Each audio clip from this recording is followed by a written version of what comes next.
Bir həyat tərzi, bir sevgidir televiziya. Amma məncə insan o sevgiyə, o mavi ekranın sehrinə özünü çox da qaptırmamalıdır. Yəni bu qızıl ortanı tapmaq lazımdır. Maddi gözlənti bu sənətin qarşısında, bu sevginin, istəyin qarşısında biraz kiçilir məncə. Mən heç vaxt şou tipli veriliş aparmaram. Aparıcı bir dəvətnamə kimidir. Onun əgər dili, əgər gestikulyasiyası, əgər xəbərə münasibəti və yaxud da ki, o danışıq tərzi uyğun deyilsə, o dəvətnaməni bağlayırsan, hər şey deyir ürəklə olmalıdır. Doğrudur. Müsahibə də ürəklə olmalıdır. Süjet hazırlayanda da ürəklə eləməlisən. Əgər ürəklə eləmirsənsə, həvəssiz gedirsənsə, o insanın yerinə özünü qoymursansa, o hissi keçirmirsənsə, yəni o süjetdə normal alınmır. Xəbər sahəsində çalışmaq üçün çox sağlam sinir sistemi lazımdır.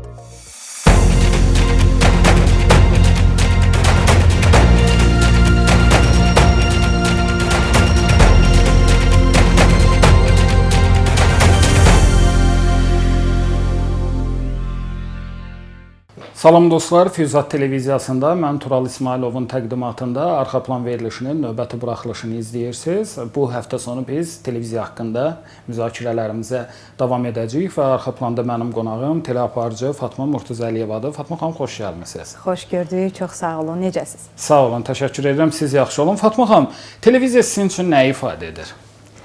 Televiziya mənim üçün həm sevdiyim bir işdir, həm artıq demək olar ki, həyat tərzimizə çevrilib, öz adımdan danışsam, səhər açılandan artıq gecə yatana qədər bu işlə məşğul olmalı oluram.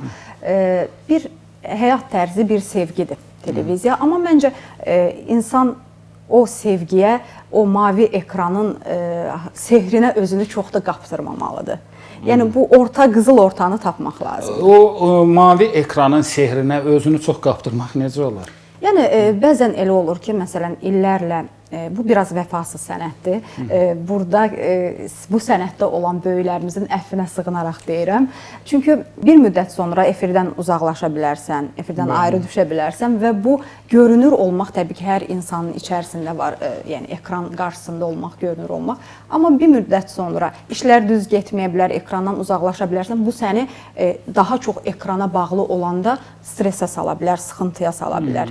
Yəni həyatının tam mərkəzinə qoymamalısan məncə. Televiziyanı. Bəli. Fatma xanım, ümumiyyətlə televiziya ilə bağlı həm də söylənən fikir ondan ibarətdir ki, həyatın hansısa bir dövründə sevgi ilə ömrünün bir qismini bura ayıran insanlar, hətta maddi və sair gözləntiləri doğrulmayanda uzaqlaşsa belə həmişə televiziyaya bağlı qalır. Bu fikirlə razılaşmaq olarmı? Məncə maddi gözlənti ilə televiziyada işləyən adamlar çox deyil.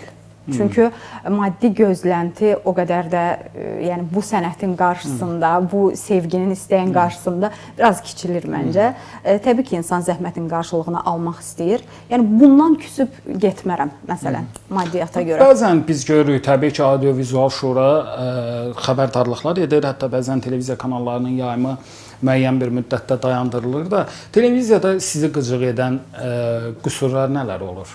Dilmi, nitqmi, Azərbaycan dilinin normalarını bilməməkmi, yoxsa qəbul edilməz müzakirələrmi? İstəyirəm bir həmkar kimi yox da daha çox bir izləyici kimi də sizin fikirlərinizi alım.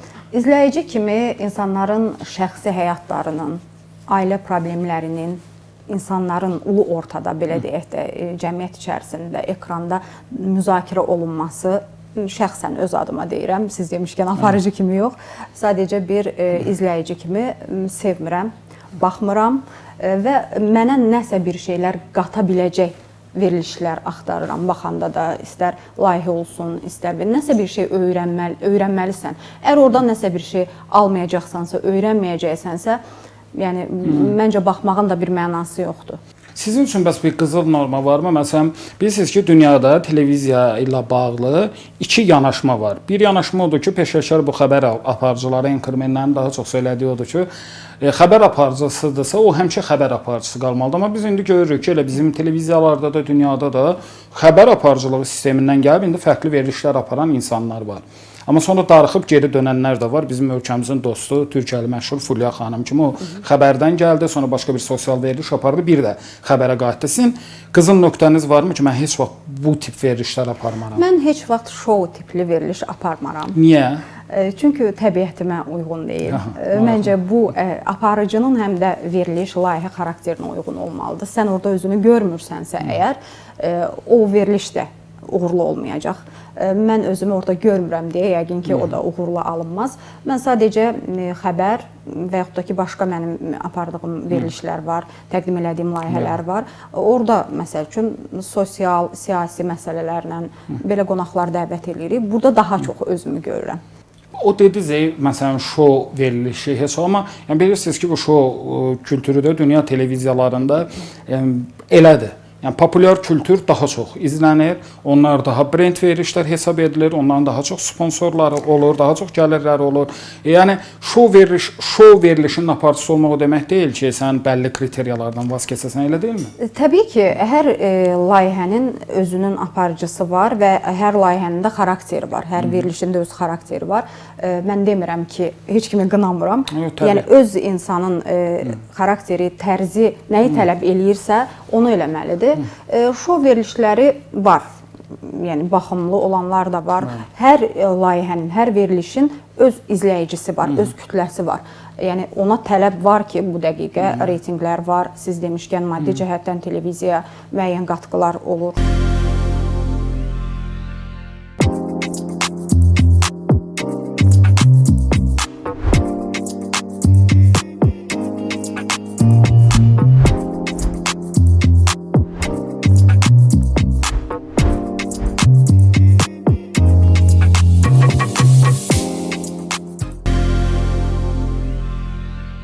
Sizcə izləyicini televiziya ekranında saxlamaq, yəni sadiq izləyicini formalaşdırmaq üçün aparıcının da bir məsuliyyəti varmı? Təbii ki, aparıcının məsuliyyəti var və təqdim elədiyi, məsəl üçün mən xəbərdən danışıramsa, təqdim elədiyi xəbəri, yəni sadəcə suflyordan oxuyum, sadəcə o məlumatı kitab oxuyurmuş kimi oxuyum yox, bir xəbərə münasibəti olmalıdır ən azından, şərh demirəm.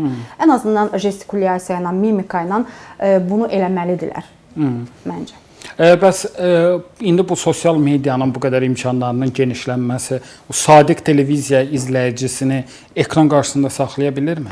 Bilirsiniz, sosial şəbəkələrdən alırıq hamımız ən əvvəl xəbərləri olsun, müəyyən bir hadisə başlayır. Tutaq ki, haradasa bir yanğın var, yanğın baş verib.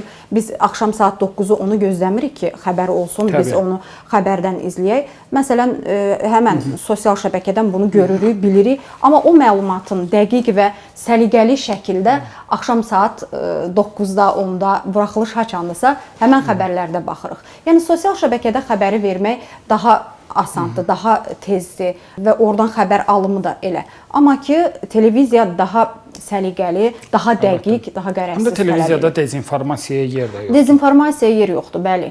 Ən azından arxayın ola bilirsən ki, televiziyadan almısansa xəbəri bu dəqiqdir, amma sosial şəbəkədə elə deyil axı.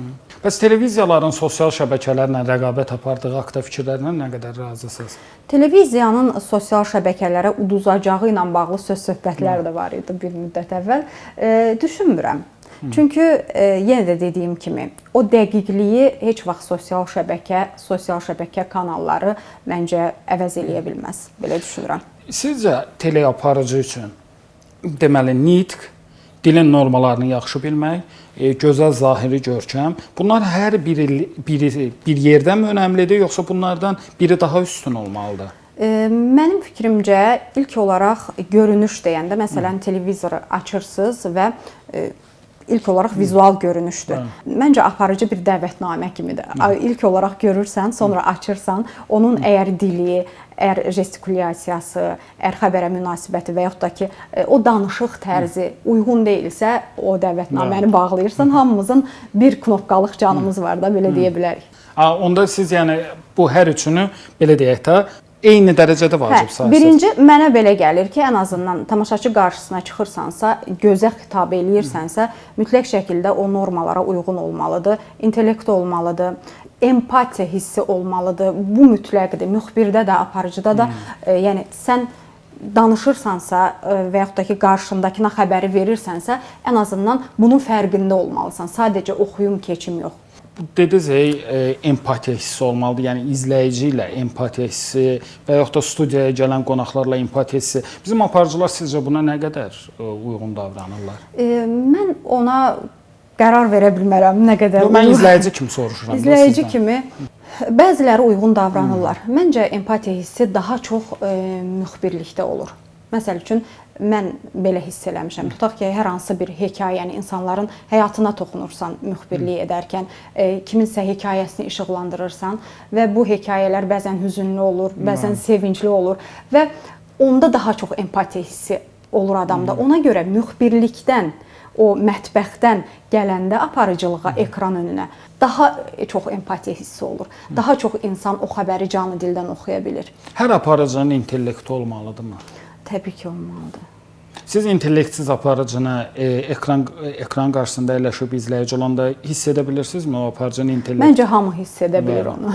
Amma izləyici də hiss edə bilir. Bizim deməli həmkarlarımızdan biri hansı ki o bu sosial veriliş adı altında olan bir veriliş aparır. Əslində o bölgünün özü də nə qədər uyğundur mən bilmirəm. Yəni insan taleləri üzərindən teleserial çəkib adını sosial veriliş adında təqdim eləmək nə qədər doğrudur onu da bilmirəm. O qeyd edirdi ki, məsələn mən tutaq ki, hansısa bir insan taleyi ilə bağlı, insanların hansısa problemləri ilə bağlı efir edirəm, mən kitab oxumağa məcbur deyiləm ki. Nə qədər razısınız bu fikirlə? Kitab oxumaq sadəcə yenə də deyirəm, insanların empatiya qurmaq hissi üçün lazım deyil ki, kitab oxumaq sən oradan öz həyat tərzin üçün nəsə götürürsən, öz həyatın üçün, öz düşüncələrini dəyişdirir. Kitab oxumağı baxır hansı pəncərədən baxır. O yəqin sadəcə danışmaq üçün və insanlarla ünsiyyət üçün baxır. Sadəcə danışıq, yəni bir kriteriyadır indi sizcə? Sadəcə danışıq bir kriteriya deyil. Yenə də dediyim kimi, sadəcə danışıq o vizual görüntüdən sonra, danışıq da normaldırsa, o danışıq da sünidirsə və dediyim kimi, həmən o hissiyatı verə bilmirsə, izləyici də, dinləyici də onu hiss eləyir.